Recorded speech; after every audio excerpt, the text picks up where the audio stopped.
আসসালামু আলাইকুম রহমতুল্লাহ। এনটিআরসি নয়, শিক্ষক নিয়োগ দেবে ম্যানেজিং কমিটি।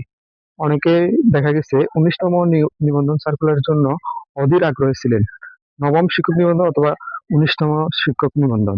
কিন্তু দৈনিক যুগান্তরে একটি নিউজ পেয়েছি, সেটি হচ্ছে এনটিআরসি নয়, শিক্ষক নিয়োগ দেবে ম্যানেজিং কমিটি। চলুন দেখা যাক পরবর্তী স্টেপ গুলা। বেসরকারি শিক্ষা প্রতিষ্ঠানে শিক্ষক নিয়োগের সুপারিশের ক্ষমতা হারাতে পারে বেসরকারি শিক্ষক নিবন্ধন প্রত্যয়ন কর্তৃপক্ষ এনটিআরসি এ। আগের মতো প্রতিষ্ঠান পরিচালনা গঠিত ম্যানেজিং কমিটি বা গভর্নিং বোর্ডিং মাধ্যমে বেসরকারি স্কুল কলেজে শিক্ষক নিয়োগ দেওয়া হতে পারে।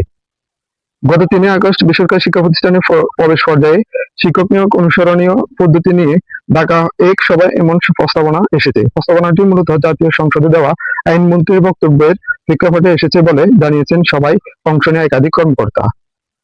শিক্ষা মন্ত্রণালয় সূত্র জানায়, এনটিআরসি কাজের মধ্যে কোথাও শিক্ষক নিয়োগ সুপারিশ করতে পারার বিষয়টি উল্লেখ নেই। সংস্থাটি কেবল নিবন্ধন পরীক্ষা নেবে ও পরবর্তীতে নিবন্ধন সনদ প্রত্যয়ন করবে। ফলে বিষয়টি নিয়ে আইনি জটিলতা হওয়ার আশঙ্কা রয়েছে। এই নিয়ে আইনমন্ত্রী বক্তব্য ধরে বৈঠকে আলোচনা করা হয়। সভায় অংশ নেওয়া এক কর্মকর্তা জানান, মন্ত্রণালয়ের সভায় শিক্ষকদের নিজ বাড়ি থেকে অনেক দূরে শিক্ষা প্রতিষ্ঠানে নিয়োগ সুপারিশের বিষয়টি গুরুত্ব দিয়ে আলোচনা করা হয়েছে। নিজ বাড়ি থেকে দূরের প্রতিষ্ঠানে শিক্ষকদের পাঠানোর একমাত্র কারণ হিসেবে এনটিআরসি এর সুপারিশের বিষয়টি সামনে এসেছে।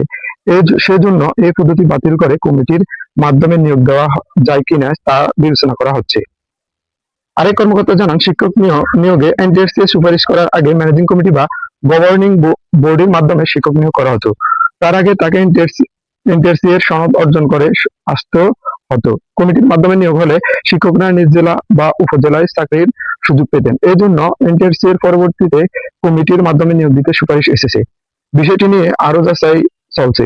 এ ব্যাপারে শিক্ষা মন্ত্রণালয়ের মাধ্যমিক ও উচ্চ মাধ্যমিক বিভাগের সচিব আব্দুল খালেক বলেন, অনেক বিষয় নিয়ে আলোচনা হয়, বিচার বিশ্লেষণ করা হয়, যেটা ভালো বলে বিবেচিত হয় সেটাই সরকার সিদ্ধান্ত নিয়ে থাকে। শিক্ষক নিয়োগের বিষয়টি নিয়ে কোনো চূড়ান্ত সিদ্ধান্ত হয়নি, বিভিন্ন আলোচনা আছে, সেটা চূড়ান্ত সিদ্ধান্ত আকারে এলে জানা যাবে। তো ভিউয়ার্স, মনোবল হারাবার নেই, এটা নিয়ে আলোচনা চলতেছে। যদি এনটিআরসি এর মাধ্যমে নিয়োগ নেওয়া হয় তাও জানানো হবে, আর ম্যানেজিং কমিটির মাধ্যমে না হয় তাও জানানো হবে। ধন্যবাদ। এই পর্যন্ত। আল্লাহ হাফেজ।